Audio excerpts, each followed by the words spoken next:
Alrighty, let's get started then. So hello everyone and welcome to the Campus Career Series hosted by the Canadian Science Policy Centre.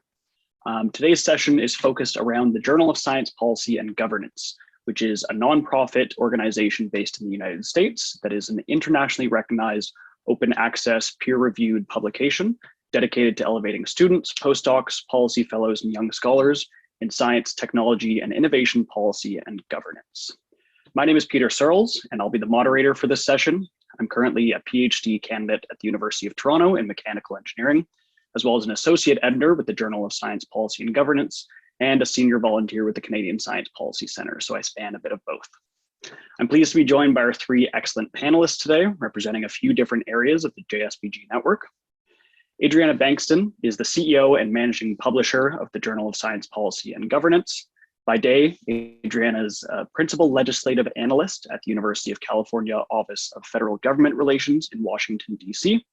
In addition to working at UC, Adriana is a fellow with Advancing Research Impact in Society and a biomedical workforce and policy research investigator at the STEM Advocacy Institute, among a number of other roles as well that are all very prestigious. Adriana's work has appeared in issues in Science and Technology, Inside in Higher Ed, Nature, Science Careers, and the Union of Concerned Scientists blog. She's been invited to speak at a number of national and international venues, including UNESCO, the US National Academies, the AAAS CASE workshop, and many others. So welcome, Adriana, and thank you very much for joining us today.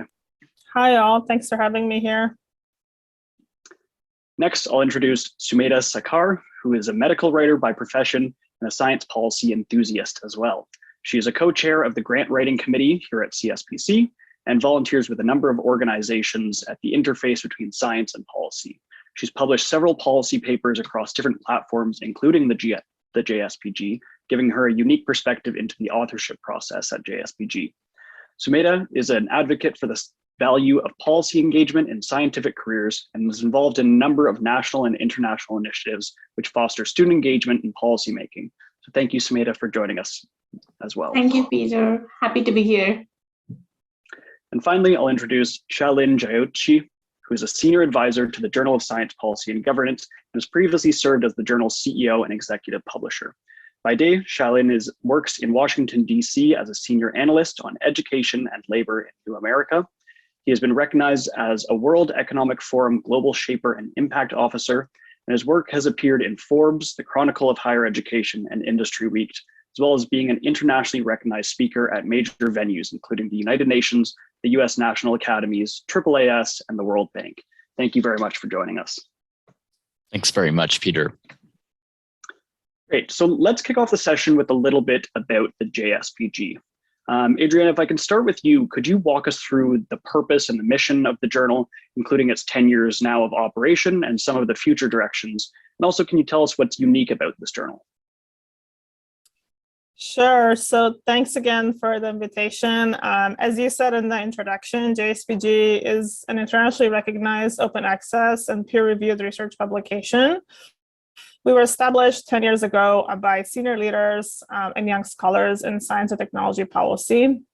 But also want to emphasize that we are more than just a journal, and really our mission is to catalyze the engagement of students and early career researchers in science policy and governance debate through policy research and writing.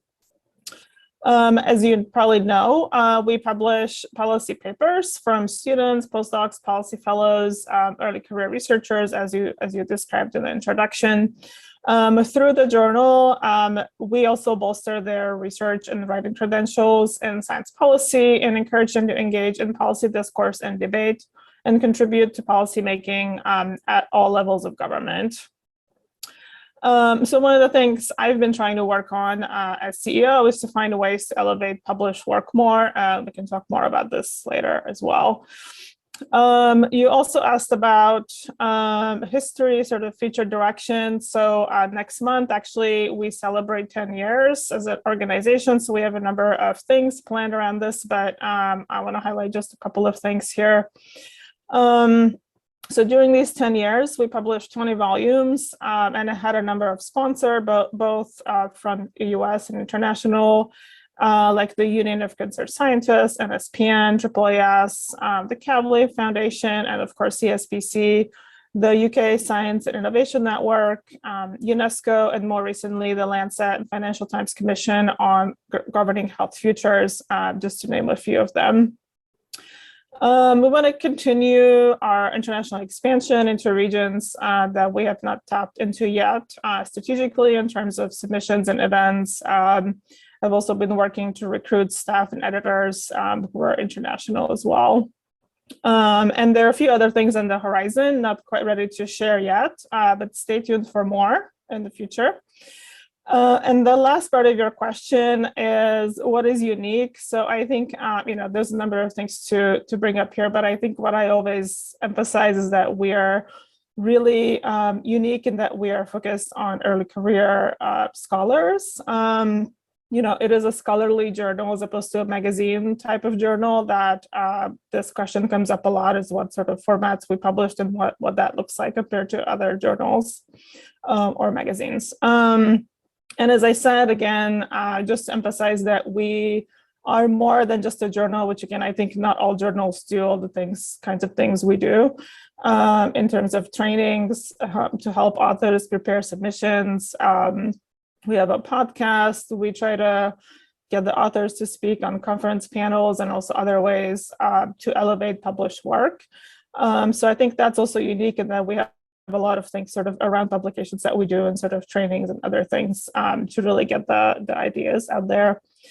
And then I'll share some of our channels in the chat. You'll get a lot of links from me today where you can keep up to date with our future issues and events. And thanks. Awesome. Well, yeah, I mean, I can certainly speak that from both the young scholar and the international perspective. It's been awesome working with the JSPG, and it's really kind of expanded and broadened the network that I've been able to see, especially with regards to a lot of the US policies and a lot of the interesting international works that we've kind of seen across, a lot of the world's policies as well. Shalin, I'll turn to you. From your previous role as CEO and now as a senior advisor to JSPG, what has your experience been like working with the journal so far, and what are some of kind of your future plans for engaging with the journal as well? Yeah, thanks so much for that, Peter, and thanks so much for the invitation. I look back at the last 10 years of the journal, and I had the fortune of serving as CEO for a good bit of that time. And one thing that's really been a takeaway for me that distinguishes JSPG as an outlet of professional development and of policy engagement for early career researchers is that JSPG maintains the rigor of an academic outlet, as Adriana mentioned, while also emphasizing that it often isn't enough to just write about things. There's so much more we can do after publication. In contrast to most of our worlds where victory is claimed once we get the publication and then it's done, the manuscript's accepted and out the door. JSPG, I think, has really built a very robust position in the field of international science and tech policy to elevate the published voices to the next level. JSPG authors have been shaping conversations, as Adriana mentioned, before the UN. In the very first Washington Post article covering science under Donald Trump, a JSPG piece was mentioned in that article. JSPG content has been featured before the National Academies, AAAS, the American Academy of Arts and Sciences, outlets where senior level researchers and academics wind up typically having the most airspace. So, I think it's really valuable to think about the ways in which early career researchers could leverage JSPG, not just as a way of publishing their policy work, and honing in on those policy writing skills, but also thinking about how they can take the next step in turning ideas into action through the outreach and engagement, which Adriana led very well as Chief Outreach Officer before becoming the third CEO of JSPG. In terms of my role as a senior advisor, I really enjoy taking the next step with respect to that latter piece. Once you publish, where to from there?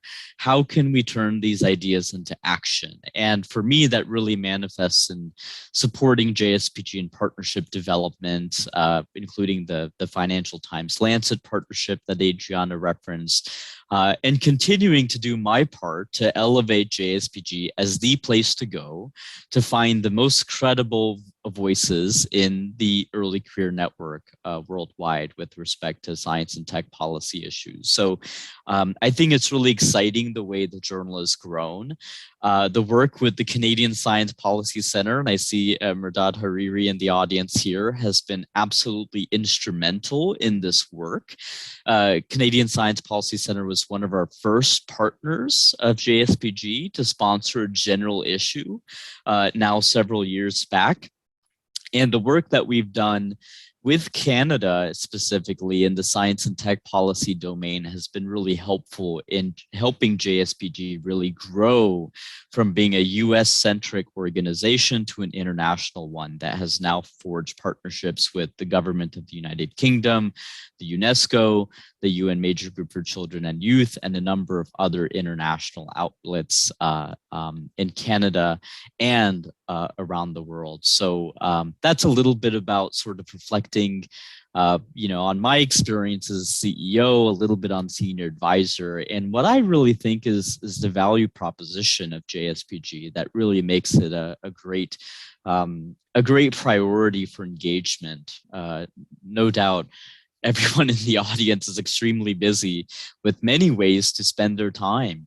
I really do think that JSPG's unique position in not just producing quality work and continuously making sure that that quality gets higher and higher, but also helping early career researchers get to the place they need to go to be heard and listened to is really critical. So that's a bit for me. Thank you, Peter.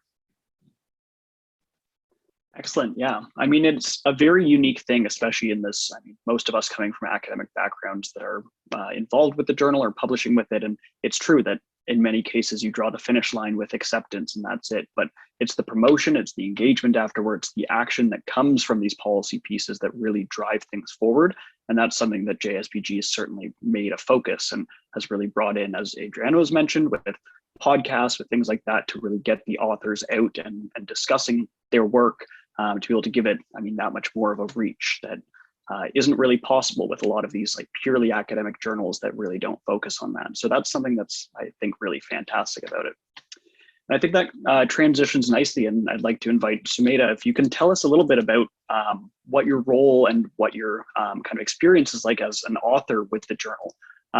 Is it a standard publishing process? What kind of makes it unique, and how has your experience been?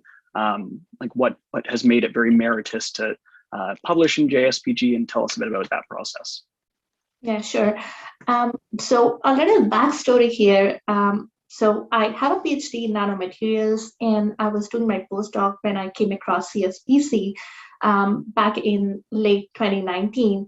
And so we were just discussing about like, okay, I came across CSPC, and there was another organization, a student organization based in Montreal called Science and Policy Exchange. And we were just discussing about organizing, like brainstorming the ideas for a workshop, and this technology thing came up, like how technology is, is important, and the advantages and disadvantages and the policies in place. So artificial intelligence and machine learning came up, and we were just discussing about it, and I came across an article published in Forbes, which said like Amazon had this AI and machine learning program, recruitment program in place, and the program was such that it was vetting applications based on people who were submitting their resumes, like a 10-year history, and it was kind of biased and it was kind of vetting applications and excluding women. And that made us think about like, so artificial intelligence and machine learning, if you think about the healthcare and the advantages it brings, like, it can actually accelerate the diagnosis, it can actually personalize treatments and so on. But what about like a lot of data and like the privacy, the data privacy, and and the bias actually. So we just kept like one thing led to the another, and we thought of like, why not like just look into policies? And when we looked into it, it was like there was not enough protection for the patients. Like the data privacy laws were not, the policies in place were not enough. So we decided to write the piece, and so we were a bunch of people and fairly new to science policy, and science policy was an alien term at that point. And we were looking for a journal where to publish, and JSPG came across. So as you mentioned, JSPG is not just a US-centric journal, it's actually internationally recognized, open access and peer-reviewed. And also one of the advantages, other than just elevating like what after you publish what you get, but before that there were workshops actually, just coming from an academic background. For people like us, we know how to write manuscripts, but how to write a policy memo. So there were workshops in place where, you could actually learn how to write a policy memo, like how to write in a format where, it is more understandable by diverse audience, like, students or policymakers and, people from other like non-science backgrounds. So so that made us actually decide like we'll go with JSPG, and we went ahead. And also I would like to say like, and then there are always special calls, and like there is so much support. So and then we went on to submit our next publication, that next policy memo, which was about like inclusivity and including indigenous perspectives in K-12 curricula. So the thing is like they address very wide range of topics. So that was also another thing we actually liked about the journal. I've also served as associate editor for another known science policy journal. But the unique thing about JSPG was the support from before you submit a paper, and then after you are done, and then how your ideas and your findings and your perspectives is, you reach next level, you actually are heard. So that was the idea for us to go for a JSPG. Nice, that's great to hear. I would agree in the kind of all those cases. I think it's very interesting in a way that is very multidisciplinary. I've been able to see that as an associate editor, and kind of pieces that come across my desk have ranged from an enormous range of different topics, and all of them extremely interesting, extremely well written, and being able to work with the authors as well to make sure that they're as accessible as possible and they're as well understood and impactful as possible. I think that really makes a difference in translating the ideas just from this kind of academic perspective all the way into what could be a policy implementation or recommendation. And it really bridges that gap very nicely.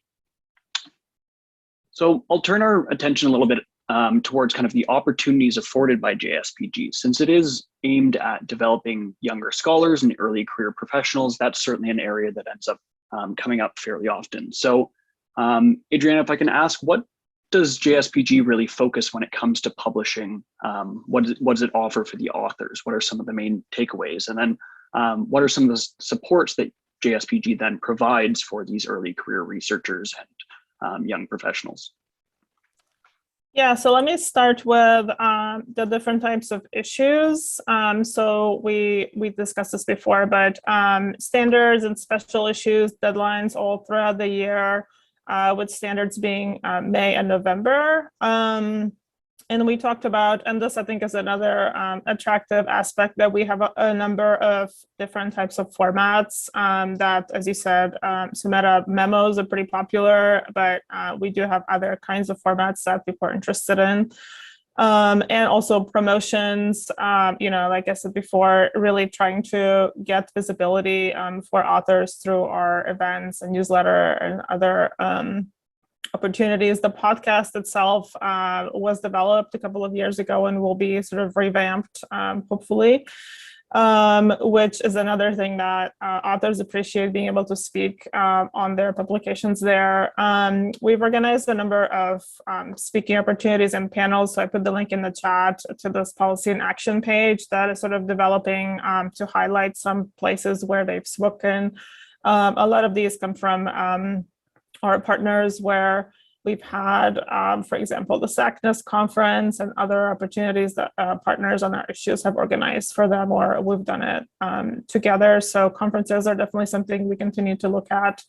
One thing is, and we'll probably discuss this later too, in terms of media engagement. So I've had a few universities that highlighted publications, but really trying to ramp that up more as well in terms of where else can we pitch what we publish here. As Sumedha said, and it's nice to hear your perspective as an author, that the events that we organize are helpful. So we do a bunch of workshops and webinars to help prospective authors practice their writing skills, preparation for submission, and also learning from science policy experts on a number of different topics. I also want to mention the editorial board, and maybe you're planning to do that, Peter, but it's another great opportunity for any trainees in the audience who are interested in learning how to write and edit. Because we published so much this year, we actually have 2 rounds of editors. The first round just closed. The second will open in July. So hopefully we'll keep this up because there's a lot of demand, but also opportunity for you all to apply to the board. And then I just want to mention one other training that you may have seen. So in 2020, we partnered with GPS STEM at UC Irvine on a science policy and advocacy certificate program, which is focused on really teaching key concepts and practical skills in science policy and advocacy. And it's virtual, open, there's an application process, but it's been very successful. And of course, a lot of students who engaged in that during the pandemic. So hopefully we'll offer that again. And also it's been a good outlet for us to engage trainees and students who are in the course to actually submit to JSPG through that as well. So I'll share the links to the board opportunity as well as the course coming up. So hopefully we'll offer that again in 2022.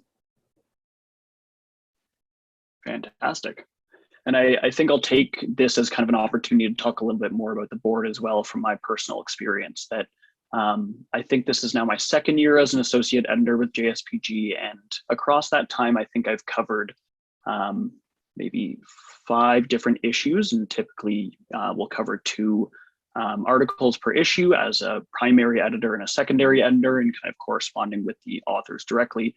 And it's quite an interesting process because you get such, as I mentioned before, such a wide range of pieces can come across your desk. It really, as someone who's been in the science policy space for 5 years now, even so, I'm finding so many diverse areas that I wasn't able to really touch or get a handle on before, but having to go through them with a fine-tooth comb and really work on it from an editorial perspective, I got such a deep understanding of this wide range of areas that has really kind of aided me, as well as developing some of my editorial skills, some of my ability to kind of work with the authors to really help them shape it into the best piece.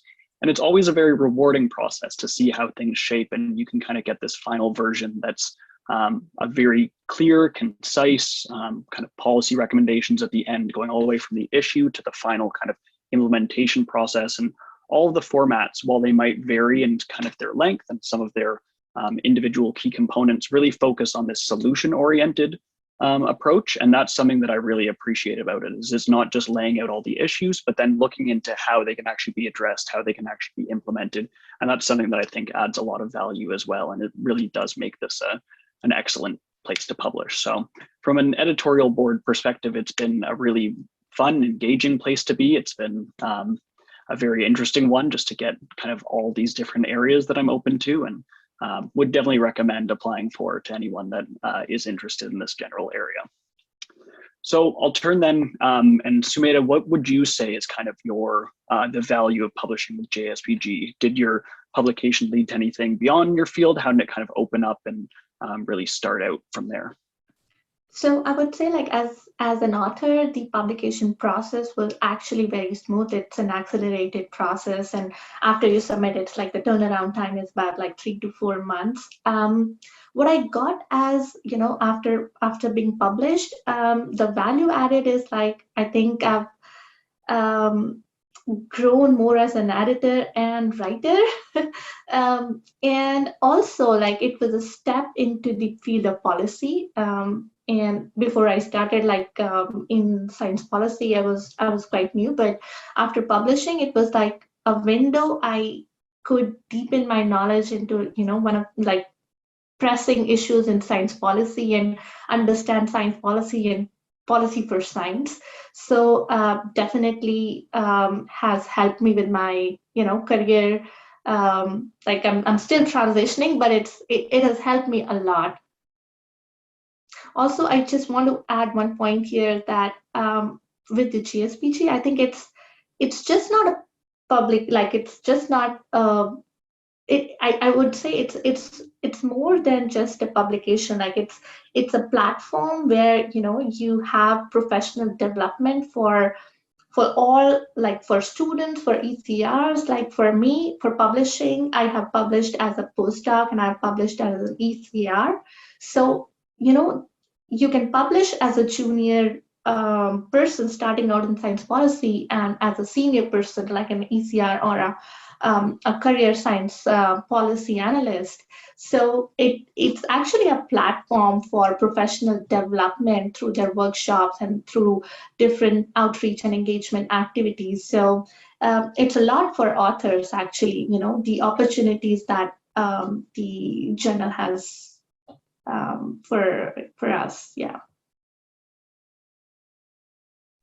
Excellent. Well, that's really good to hear that it does feel supportive, and it does feel like this kind of opening of an opportunity that's a great step into the field as a whole and kind of catapults you into it in a sense, which is exactly what I think the journal aims to do for young career scientists and kind of these early professionals as well.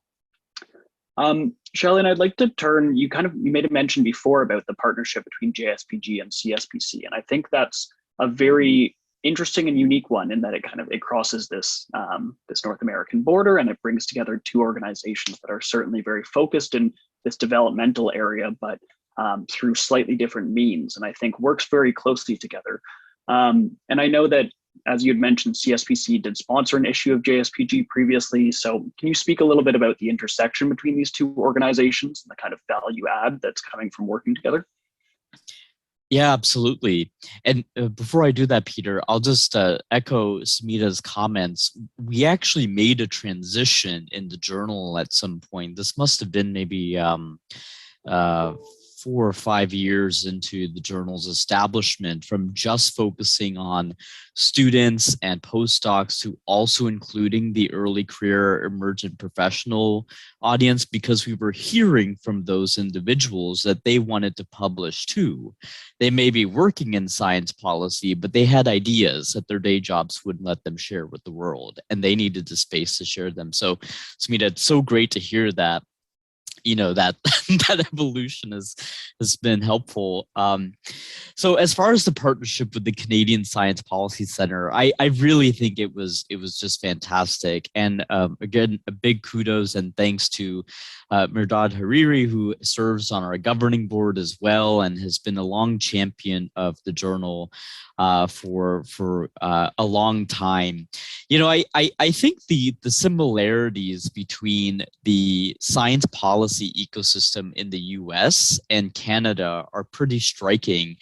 But I also think just the same, there are some differences between the ecosystems. And I say ecosystems to refer to the associations, the organizations, the ad hoc networks, the student networks. the cultural environment, all of those aspects, the science journalism community in both countries. That's what I mean by ecosystem. I think the ecosystem has enough similarities to the point where synergy is really, really easy to pull off, but it's distinct enough to the point where you can still learn in interesting ways. And I think that's what made the collaboration so interesting. I know that Adriana and the team are in the midst of doing some analysis on the geographic spread of JSPG authors over 10 years, which is quite a task. But I'd be really curious to see, I'd be willing to bet that the majority of authors might have come from Canada as sort of the spots where the journal first expanded its international footprint, and now, of course, is expanded in many, many other countries as well. So I really think the partnership with the Canadian Science Policy Center has been great. The other thing that I think is an exciting opportunity for folks in the audience to think about is, published authors have the opportunity to partner with JSPG to shape some of the outreach ideas. The authors know who the right audience is, and particularly in the Canadian context or in the international context, Adriana and I both live and work in Washington, D.C. It can be helpful for authors to help drive sort of the conversation with respect to the outreach activities that would be most helpful, at risk of perhaps providing a little bit more to-do list for Adriana and the team. I think it'd be really exciting for published authors in Canadian Science Policy Center's orbit to think about how the journal and the published work can be more visible among audiences in Canada that currently aren't engaged. And this could be done through a variety of venues. It could be sessions like this one. It could be blogs. It could be op-eds that draw on published content. It could be podcast interviews. I mean, a number of things, but in the Canadian ecosystem as opposed to the JSPG orbit or the American orbit. And I think that's an exciting area of collaboration. This all goes to say that it is a little bit of a different skill set than what many academics and early career researchers are trained to think about, but what happens after publication piece can sometimes be co-created with JSPG. And I think that's an exciting opportunity for continued growth and collaboration between Canadian Science Policy Center and the journalists to think about what that co-creation of outreach and engagement and ultimately advocacy, self-advocacy for these published authors ought to look like. So if I can I respond to that? Please. So that was actually one of the strategies to bring on Shweta, because she has a lot of connections, influence there, and of course relationships with CSPC, and that is one of the things we're looking at in terms of Canadian expansion. And as I said before, hopefully that'll continue in the future in terms of having staff from other places who are not US to help that expansion as well. But yeah, good point. Yeah, I think it's a really interesting thing. As you said, while there's very close similarities across the border, there's also some very stark differences. And it's interesting to still be able to learn from one another and to see how the different ecosystems run. But I think that it's, again, kind of really speaks to JSPG's entire mission in aiming to work with the authors and try to make it the best case possible to really expand the impact of it, the influence of it, and how it's actually reaching the kind of different audiences that the authors, again, as you said, they know where it should be reaching. So to be able to kind of leverage both of the bubbles and the skill sets across the two organizations to make sure that it is reaching the right audience is a really impactful thing to be able to kind of focus on.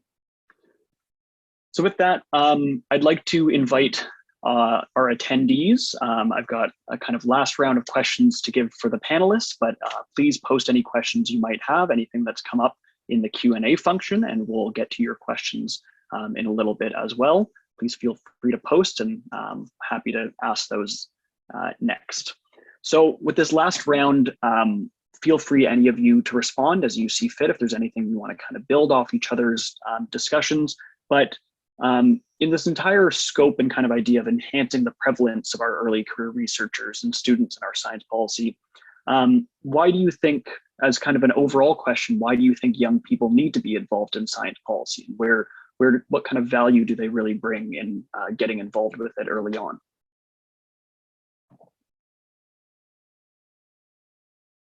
Well, I can try to answer that first. I think there's a lot to be said here. I think having been as someone that has been really an advocate for early career researchers pretty much my whole career in policy, it's a sort of long-term goal to make sure that this continues, and JSPG definitely fits into that.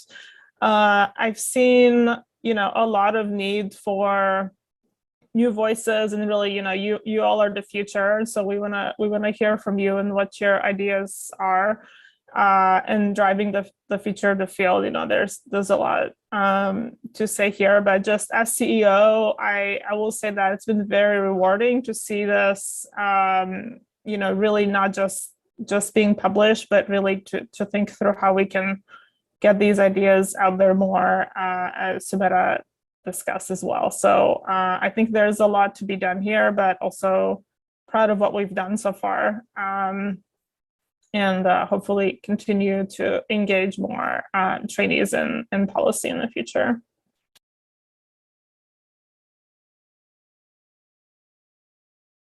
I would also like to add to Adriana's point here that I think we as researchers and ECRs this is an opportunity for us to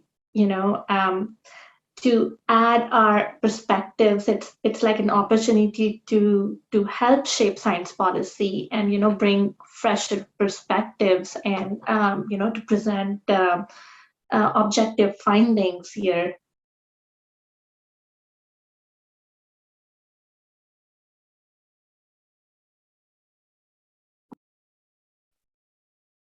Shalin, you want to jump in as well? I think Adriana and Sumedha really covered it for that question. I'd be happy to take this next question in the chat here. Sure. So I'll just read out the questions for the audience. Apologies if I'm mispronouncing. Kueli has asked, how much do we think international graduate students can contribute in terms of engaging audiences from a perspective that is leveraging their home country's perspectives and also their country of study? And I think this is actually a really, really fantastic opportunity. I could speak from the US context in particular, but international graduate student issues is really, really top of mind, as Adriana could also contest, among many, many university professionals. I used to serve on the APLU team, the Association of Public and Land Grant Universities, which convenes executives from all the research universities in North America, including Canada.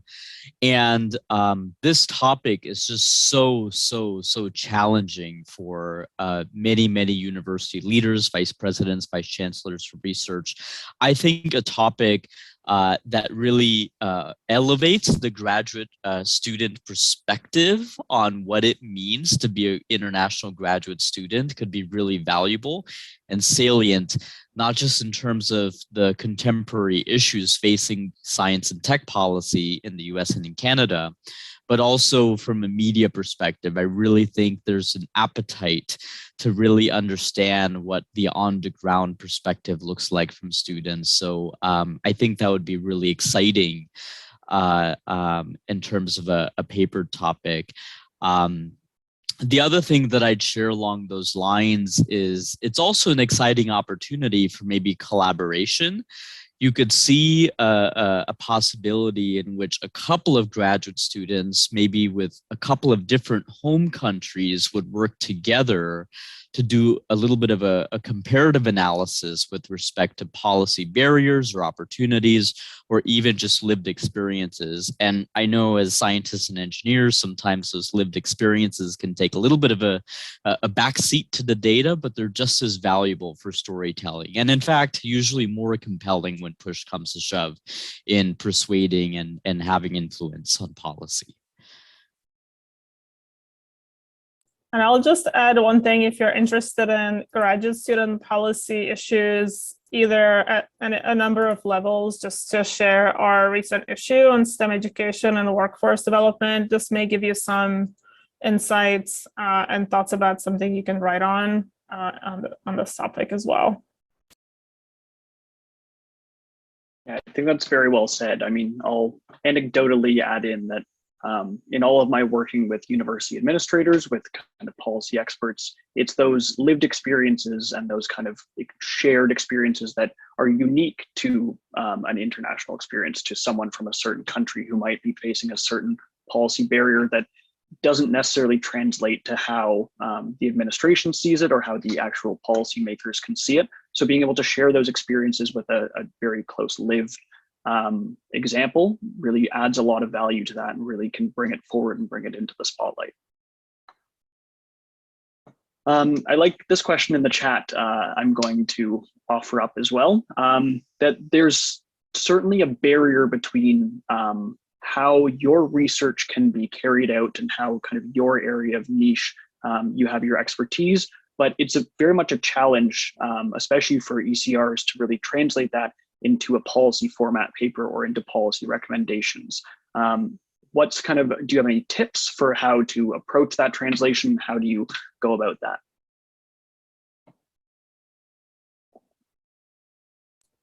So I can comment on this from the types of events that we offer. Actually, I'm gonna share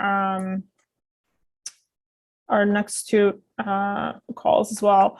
But the writing workshops that we organize, actually we'll have one coming up in early June, are meant to help with this in terms of having a speaker who can cover sort of how to write publications. We'll give you opportunities to practice writing an outline, working as a group. Actually, these workshops have led to group submissions as well, which is interesting to see. And so it's facilitating some community and collaboration around these topics. But I think, and also speaking as someone who has a day job in policy, really writing takes a lot of practice. So, we encourage you to join our events, get together with your friends and colleagues that you can write with, but also just practice. It'll take a few tries to do that, and also check out our examples that are published already, especially the ones that have won. I would recommend competition winners as well, because those have been selected in addition to what's already published by experts in those topics, to select those as well. So those are good examples to see what's been published. And then, of course, you can reach out to the authors of those papers as well. But I'm going to share, now that I have the opportunity right now, two of our current call for papers on digital transformations in health and open science. We actually had already the open science workshop, but there's some webinars coming up. And then also the digital transformations, like I said, the workshop's coming up in June. And really any of these are good opportunities to learn how to write. So we encourage you to attend those. Definitely. I would definitely echo what Adriana said. Like, it has helped me a lot. And, you can have all the knowledge, but how to translate that knowledge in a format which is more understandable by, a diverse audience, policymakers, and, people who have a seat on the bench. So it definitely, the workshops and the events JSPG organizes definitely helps how to actually write those certain pieces and, the right way to communicate. I think what I might add to that is the other value add of JSPG events is the opportunity to connect with those who are quite visible and established in science and tech policy, who can help you navigate your career when you're applying for jobs and seeking out opportunities afterwards. One of our board members, Toby Smith, the Vice President for Science Policy and Global Affairs at the Association of American Universities, who's also one of my co-authors on a book on science policy that we're working on, is one of the founders of the SciPol Jobs Twitter jobs board. If you search hashtag SciPol Jobs, you'll find a crowdsourced listing of science policy job opportunities. And there are many others like Toby on the JSPG board, like Merdad, and also others in the ecosystem who show up to these events as speakers, as mentors, as moderators. So it's a good networking opportunity as well, and a no-cost one at that. And I think that's a really sort of important point. I really encourage all of you, when you go to these meetings, DM the speakers, DM the moderators, add them on LinkedIn, follow them on Twitter, get on their map, and try to establish that connection to these virtual opportunities. May not be able to hand someone a business card, but there's other, I think, more impactful ways to stay connected to these webinars and workshops and events that the JSPG team and their partners are organizing. So, and the last thing I'll say is I sort of straddled the worlds of workforce and labor and science and tech policy. And I can say that, you know, when I was CEO, I frequently got asked for references from individuals who had published in the journal or served on the editorial board or worked on the staff. And I know that JSPG publication and involvement has led to career outcomes, substantive career outcomes. JSPG is visible at this point. When you publish in JSPG, people know the organization, and they kind of can, you know, help you get ahead in your search for fellowship opportunities, internships, grants, as well as job opportunities themselves. So, you know, we haven't done an analysis of what everyone's career outcomes were by publishing in JSPG, but we do have enough anecdotes to say that it's valuable. Yeah, very much so. It's again that great translation from your absolute basics and your fundamental career, and really identifying the problems all the way into implementing solutions. And it is a very tight network as well within it to be able to kind of work with the authors or to meet other speakers in that area. That's a very cool way to do it. I'm going to take a second to launch a quick poll for our audience, just some demographic information that we'd love to know about you as attendees of this. That helps us shape these future campus career sessions and a number of other talks and workshops. So please take a second to fill that out, and then we'll jump into the next question.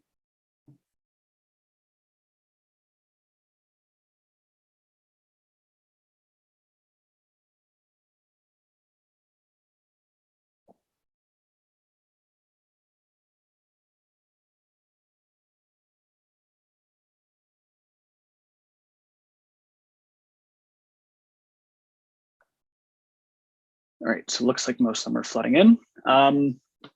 Next one I'd like to ask is if anyone has any specific resources that you might recommend for the early career audience, or if there's anything that you wish you had come across when you were in an early career stage, or just kind of general tips and tricks for those who are developing and entering into this world.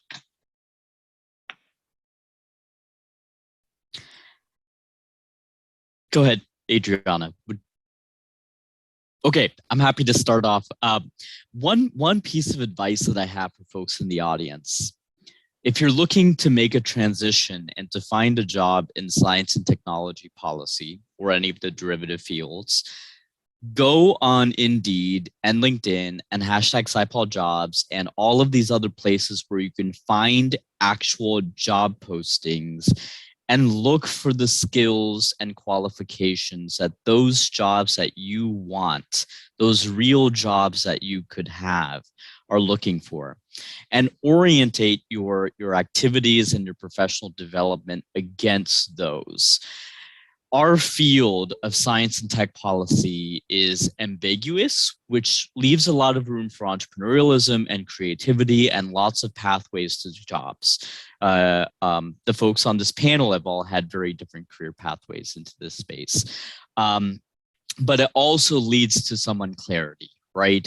It's not like accounting where you go become well, a CPA in the US, and there's a clear sort of path to become an accountant. There's no clear path to become a science policy person.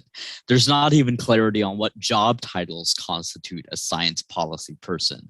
If you count the individuals who have science policy in their job titles, you'll probably get less than 1,000, you know, in the US anyway, maybe a little bit more than that. So Adriana is an example, I'm an example. Find those actual jobs, or find the individuals who have the jobs that you might one day want, and network with them and meet with them and really understand those KSA's knowledge, skills, and abilities that those hiring managers are really going to be looking for when you apply for those jobs or internships or opportunities. That's something that usually isn't talked about on these panels, a very sort of granular aspect of the labor market. Align your qualifications with the expectations of the job, and that will lead to the greatest likelihood of success there. So that's one piece of advice. And I did share hashtag #SciPolJobs in the chat for those of you who want to dig into that. I'm also very happy to chat with anyone who is just interested in workshopping and brainstorming or asking questions about what it's like to work in this space. I've benefited greatly from those conversations, and I always appreciate the opportunity to do the same. For me, I want to add, like, from my personal experience, volunteering with CSPC has really helped me understand the science policy sphere, the Canadian science policy sphere, helped me actually deepen my knowledge and network a lot, and to understand like what science policy is. And then that knowledge, with all that knowledge and all that network, translating that knowledge and publishing in JSPG and making more connections was something I would definitely say helped. So I get a lot of requests from students to talk about this in terms of how did I get my job? How did I figure things out? That's a whole other hour. But I'm happy to chat with anyone here that wants to reach out to do the same. Some pieces of advice, sort of generally, that I would give, again, as somebody who works day to day in science policy, I will say that probably 80% of my day is writing. So we'll emphasize that again: practice and write things that are not academic. That's one of the ways that has really helped me transition and realizing how to think about these issues in a different way. I would suggest getting involved with your local science policy groups, national organizations, scientific societies. That was sort of my strategy in transitioning in terms of kind of local and national engagement. That gives you different opportunities to build different skills. Scientific societies, again, are a great way to transition. There are a lot of opportunities for early career researchers to get involved in their policy or communication committees or panels. A lot of them have this, including Hill Days and other ways to actually come to DC and engage with policymakers as well. What I wish I had done, I think that was part of this question, what did I wish I had, or what I think I wish I had started sooner. This is, again, something I tell trainees: start as early as you can. It's never too early to explore and talk to people who are in the field. So try to write as much as you can, meet with people who are in these jobs, and to speak to what Shalin was saying, my job title actually doesn't say policy, but I do that as well. So there are a lot of that job titles where you do policy, but it may not say that in your title. What I kind of broadly would advise, and again, this is the way that I've transitioned, is to find something that you're really interested in and kind of use as a thread to build your career around. So again, Shalin knows this, that, being interested in sort of the next generation and workforce development has really gotten me to where I am today, which I didn't even really know that this kind of job existed when I applied. But that was, and this is, again, my strategy was to sort of organize all of my activities around a common thread and really an area of passion that I had that I wanted to develop, and that's worked out well. So that's one way to do it. Yeah, I would absolutely echo everything that's been said. I think these are all very, very strong ways that people can kind of work in developing towards these specific jobs. But I really want to echo, I think every time I've heard this question be asked, every time I've heard, there's always a different answer because it's always such a very different pathway. And I think that's what makes it such an interesting and unique area, that there are starting to be more formal education programs kind of cropping up across North America. It is beginning to be more recognized in certain areas. But for the most part, a lot of people who end up in this sphere begin with perhaps an academic background and then transition into something on the policy side.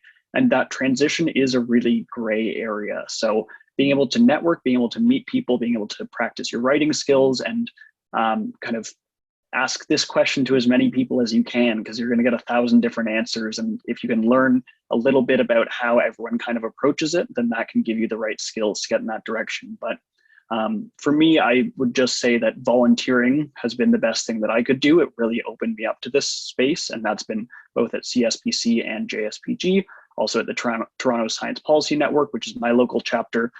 So a lot of different ways that I've been kind of involved in the sphere, and that's really exposed me to all the opportunities, the network, and certainly enhanced my interest in it just by being in the general area. So with that, I think we've got time for, I guess I'll give it one last question now. And I'll make this kind of a big, let's do an open-ended one here. What do you think the future of science policy should really look like? And as we just kind of said, there's formal, informal training. There's kind of different ways to get into it that can be developed by universities or other stakeholders. And how do we really help the next generation develop their skills? So I can try to tackle this again from somebody who is interested in training and workforce and sort of the future of the field itself. I will say, and again, somebody who transitioned from academia, I see this as, really institutions trying to be more accommodating, or the systemic change that we really need in universities to facilitate these career transitions into policy. I've seen a number of things along the way. One thing I thought was interesting is a couple of schools now are doing, or maybe it's just lab specific, to where they'll have their students write science policy chapters as part of their PhD dissertation. So again, this whole idea of training students to connect science and society. Of course, there's courses, and again, the certificate that I shared is one, and it's one of very few schools that actually have these certificates around the country. We definitely need more training, non-academic writing courses, and again, these courses that link science and society and helping bridge this. And I think something like writing a chapter in your dissertation on policy related to your research is a great idea. That sort of thing. I would also say courses or other ways to include more practical experiences. Again, these are things that, of course, internships and fellowships exist, but things that you can do while you're still at the bench. And I would have liked to have that when I was in grad school, to really explore policy while you're still, doing your research, but just more broadly thinking through how do we provide students with these experiences while they're still in the lab.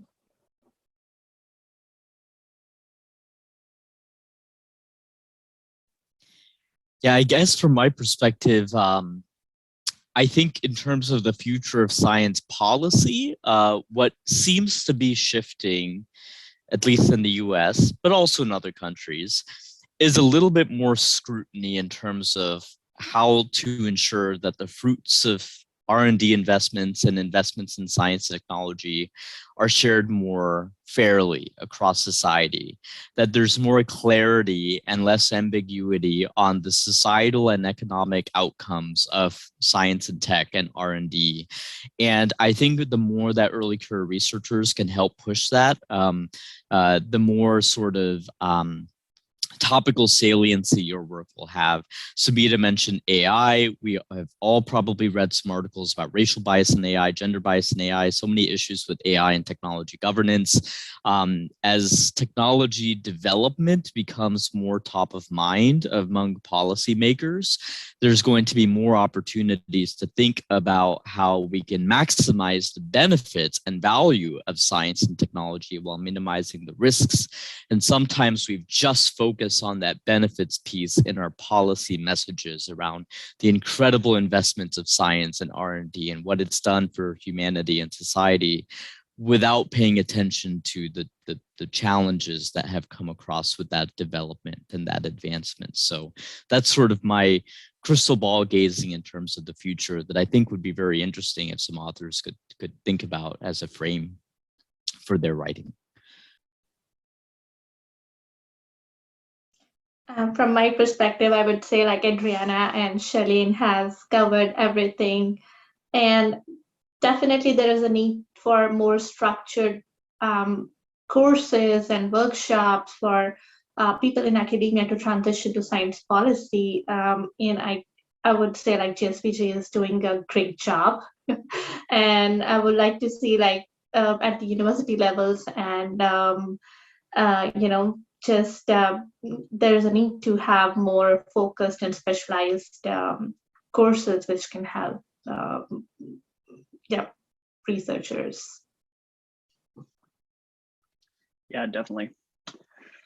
Well, with that, I'd like to kind of, as we start to wrap up, I ask if you have any closing remarks, or if you can tell the audience where they can find you on Twitter, LinkedIn, websites, whatever. Let's go Shalin, then Sumedha, then Adriana. Yep, I'm on Twitter at Shalin Jyotishi, and I'm on LinkedIn with just my name, Shalin Jyotishi. So please feel free to reach out. I also dropped my email in the chat. Happy to connect with anyone. Thank you. Yeah, I'm on Twitter by my name as well, Sumedha Sachar, and the same for LinkedIn. And I can drop my email ID and happy to chat.